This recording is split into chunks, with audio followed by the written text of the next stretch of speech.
ఆంధ్రప్రదేశ్ రాష్ట్ర వ్యాప్తంగా ఉన్న విద్యుత్ మీటర్ రీడర్స్ తమ ఉపాధి భద్రత కోసం విజయవాడలో భారీ ఎత్తున ధర్నా చేపట్టారు. ప్రభుత్వం స్మార్ట్ మీటర్లను ప్రవేశపెట్టడం వల్ల తమకు ఉపాధి లేకుండా పోతోందని ఆవేదన వ్యక్తం చేస్తూ గత 5 రోజులుగా శాంతియుత దీక్షలు నిర్వహిస్తున్నారు.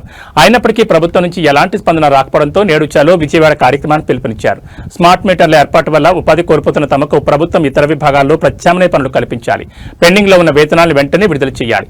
ఏళ్ల తరబడి విద్యుత్ శాఖను నమ్ముకున్న తమ కుటుంబాలను రోడ్డున పడేయొద్దని ప్రభుత్వం వెంటనే చర్చలకు రావాలని డిమాండ్ చేస్తున్నారు. పోలీసులు ఎక్కడికక్కడ అడ్డుకున్నప్పటికీ లీడర్స్ భారీగా తరలిరావడంతో విజయవాడలోని ప్రధాన కూడళ్లలో ట్రాఫిక్ స్తంభించి ఉద్రిక్తత నెలకొంది.